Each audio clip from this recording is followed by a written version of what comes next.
Vamos então lá para a coluna do Reinaldo Azevedo. Vamos trazer aqui a Standard & Poor's, os errados e o peso da política, ou mais trabuco e menos papo furado. Olha lá o Reinaldo defendendo, para variar, banqueiro, né? Mas está do lado do Fernando Haddad. Vamos lá. Luiz Carlos Trabuco, presidente do Conselho de Administração do Bradesco. Um dia antes da Standard & Poor's elevar a nota do Brasil, ele fazia uma avaliação serena e positiva da economia, longe da estridência e da paralagem. Viva a prudência de Trabuco. Vamos lá. A Standard & Poor's Global elevou o rating de longo prazo do Brasil para BB- para BB com perspectiva estável.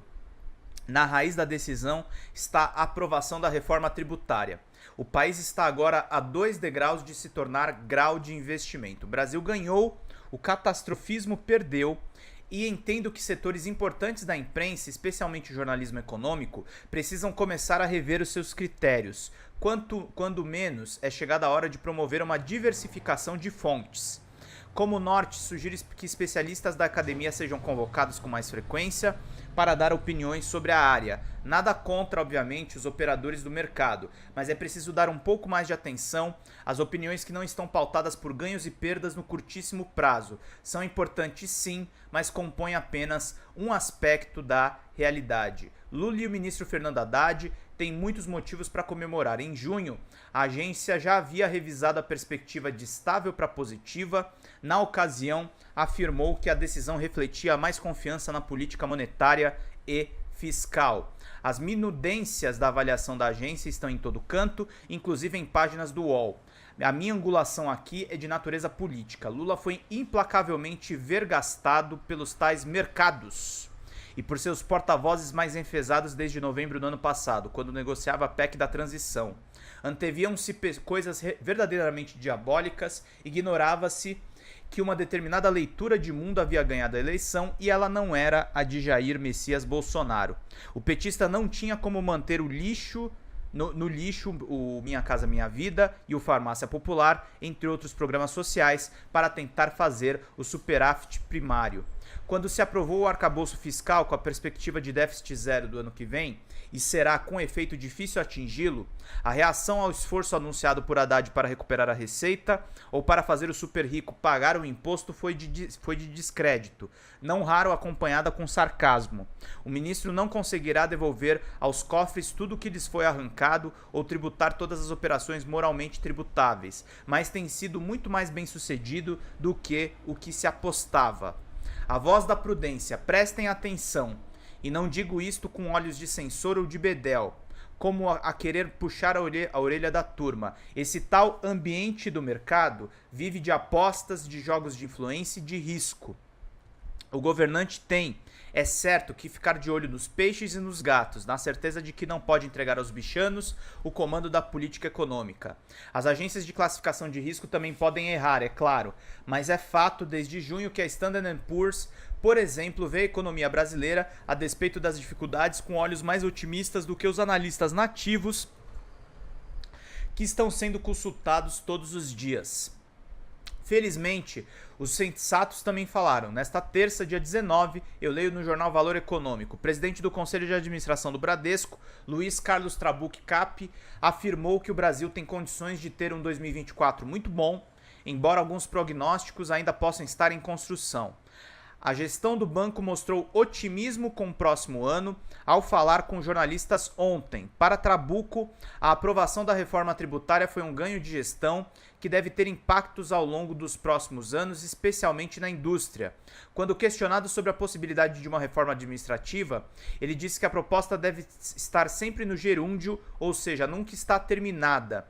O Brasil voltou ao grupo das 10 maiores economias do mundo e, com pouco esforço, vai para o 8º lugar, afirmou, acrescentando que o investidor estrangeiro também está com uma visão melhor em relação ao Brasil. Sempre leio e ouço com atenção o que diz Trabuco, porque não está entre aqueles que buscam holofotes ou saem por aí para baratear o caos. Quem ocupa uma função como a dele se impõe com comedimento e realismo.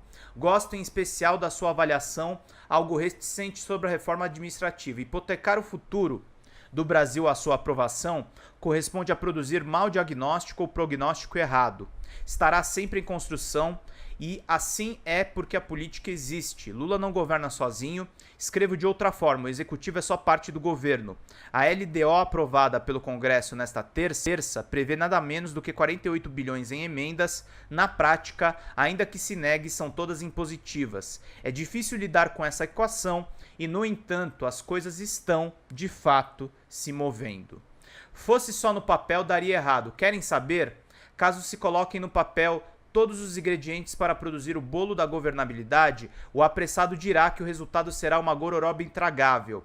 Elege-se um presidente de viés inequivocadamente progressista para governar um país que tem um Congresso mais reacionário da história, num ambiente em que as Forças Armadas que passaram por um nefasto processo de politização. Esse país assistiu a uma tentativa de golpe de Estado com uma sociedade supostamente rachada no meio, de quebra a um mercado hostil ao viés social do mandatário que tem de lidar com a bagunça arrecadatória, motivada por renúncias fiscais alopradas, isenções injustificadas e malandragens que resultam em sonegação descarada. Conclusão, isso não funciona.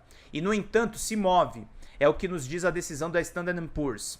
E pode-se constatá-lo desde que se tenha um tanto de seriedade para olhar a realidade e um pouco de cuidado para não magnificar certas antevisões. Lula se enroscou em sua live na terça com previsões nem tão otimistas da OCDE. Afinal, os valentes rebaixaram em março o crescimento brasileiro de 1,2% para 1%. Em junho elevaram para 1,7% e agora elevaram para 3%. Vejam a precisão num intervalo de 9 meses. Não obstante, estão produzindo advertências severas e desabonadoras para 2047. Esses moços, pobres moços, se soubessem o que sei. Bem, recomendo o quê? Vejam aí, não me oponho, obviamente, aos que ouçam as pessoas do mercado. Trabuco é um deles, não é mesmo? É o dono do Bradesco, pô.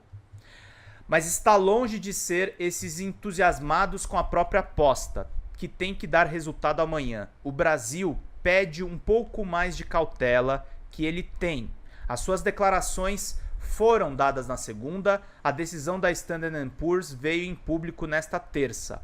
Arremato este texto assim: Lula almoçou hoje com a cúpula das Forças Armadas e está a jantar agora com os ministros do Supremo na casa de Roberto Barroso, presidente da Corte. Isso significa que, a despeito das dificuldades, existe de fato uma paz institucional. Um país precisa de governantes que apostem na distensão entre os contendores, não no conflito. O Brasil está sendo visto de fora com mais cuidado do que vêm certas penas nativas, excessivamente ocupadas em expor as suas próprias convicções em lugar dos fatos. Há um ano em Brasília estava tomada por golpistas e um fanfarrão minésio tentava virar a mesa. A democracia venceu e o golpe perdeu. A Standard & Poor's é a cereja que chama atenção para um bolo que parecia improvável. E, no entanto, esse bolo está aí. E sabem o que faz uma receita aparentemente impossível produzir o possível? A política. Quando exercitada com competência, a política, sim, ela funciona. Não estou aqui a cobrar a abjuração ou penitência de ninguém. No geral, basta um pouco de prudência. Em alguns casos, é verdade, também alguma vergonha na cara, meus queridos e minhas queridas.